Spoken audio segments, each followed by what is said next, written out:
Yo! Video games. What up, dudes? Matt here from YoVideogames, and I'm giving my last rating for an E3 press conference before I move into the hands-on videos that'll be coming out over the next, few days over all the time I spent playing games at E3 2018. So, of course, the last person to go, as always, was Nintendo, and this was a real kind of mixed bag for me. Now, when you say mixed bag, people usually think bad.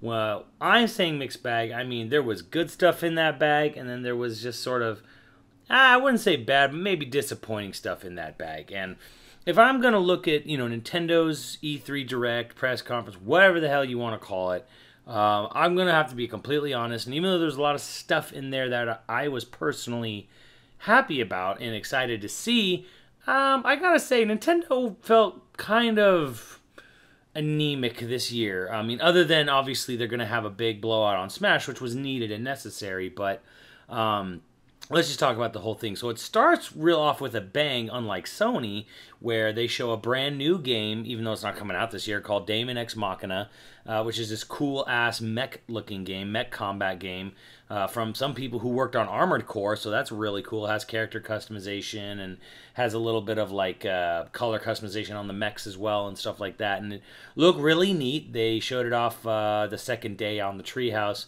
And then really it was more or less just a lot of just regurgitation of stuff either we knew about or shit that was horrendously leaked.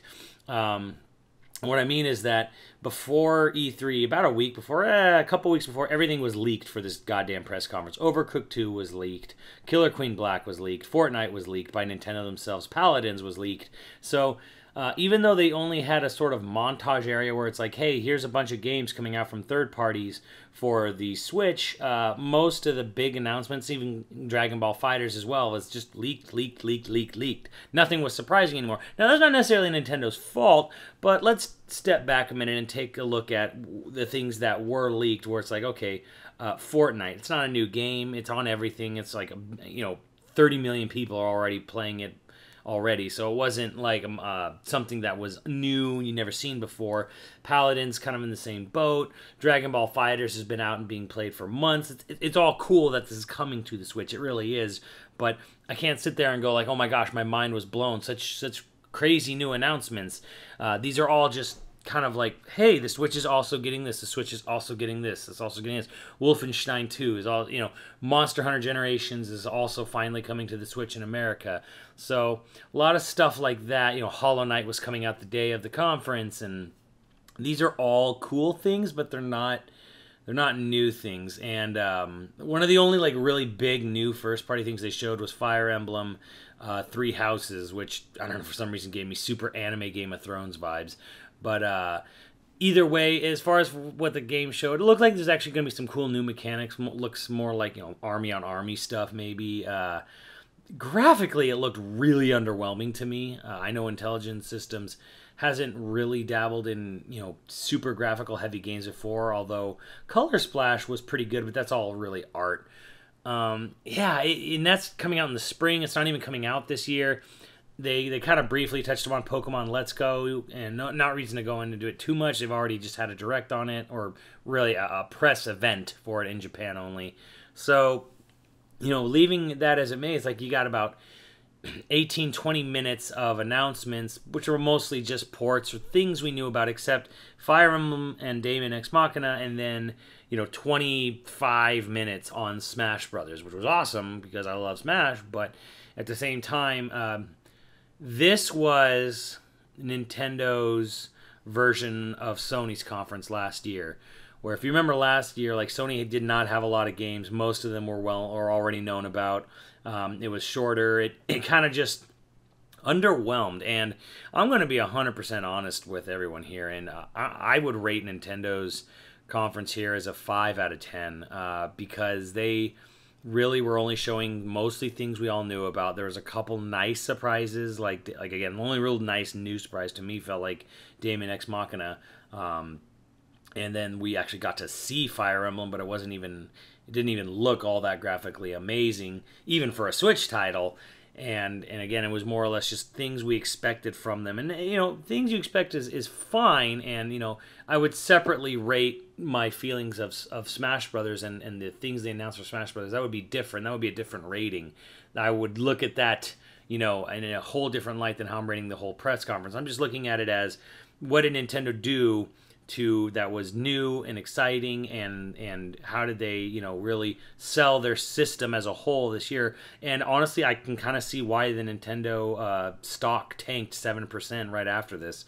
They didn't talk anything about online. They didn't talk about, you know, a whole lot of new stuff. They really didn't show that they have a strong first party lineup for the rest of the year. I mean, there was segment stuff on things again that are exciting to me, like Xenoblade 2 story DLC, which was really cool, but you know, it's probably when it's one of the highlights of your showcase, it's kind of weird, right? You know, so I mean, I love it personally so much that we're getting so much cool Xenoblade 2 stuff, but you know, for all the rest of the stuff, it didn't really, you know, solidify the Switch as this powerhouse this year. Now, there was never going to be any chance that Switch was ever going to live up to last year. That's a given.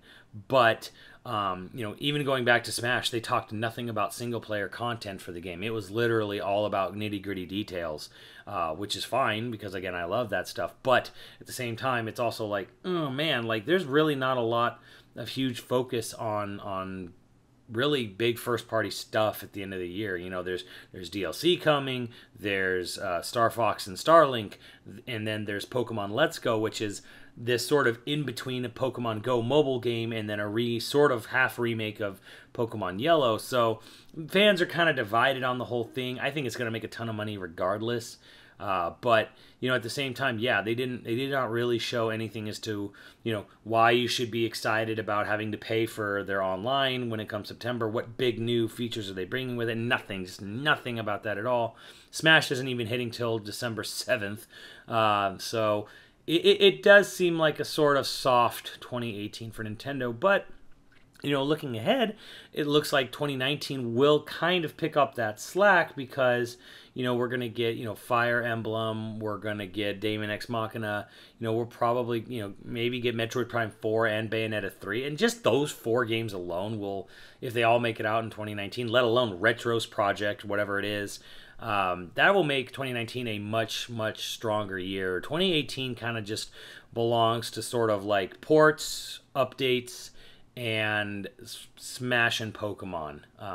Smash Brothers is almost enough for me personally, but I understand where this may not be enough for a lot of people. So I feel Nintendo, while still very hyped for what they showed, I think it was, in a small way, a bit of a dropped ball, especially compared to last year. Because last year they came out swinging hard, and this year they feel kind of just like they're resting on their laurels a bit. And it's like, well, we got a halfway Pokemon game and the greatest Smash Brothers of all time. How can you be upset? I'm not really upset, but I you know, if you were looking for the kind of meaty single player experiences you got last year with Zelda, Mario, and Xenoblade, I can totally understand being pretty disappointed with Nintendo this year.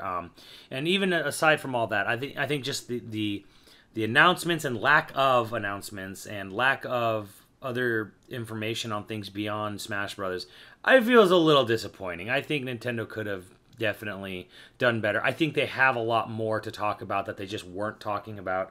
I think it was a bit of a mistake the way they handled it. So I give it a 5 out of 10. It's kind of a bummer conference. Smash Brothers is great, but I mean, personally, I would rate, like, the Smash part of it, I would rate like a 9 out of 10, just for the fact of the information we got and stuff we saw. It's like 9 out of 10, 10 out of 10 for just the Smash stuff, if I'm focusing just on that. But if I look at it as the overall, the whole company, the whole E3 experience, the whole announcements of everything, I'm giving it a 5 out of 10. I'm going to be honest with you guys. You know, Nintendo's my big company, but I will never, ever give them a free pass just because they have a big game that I personally like. So that's all I got to say about that. Let me know what you guys think, and I will see you all on the channel later, dudes.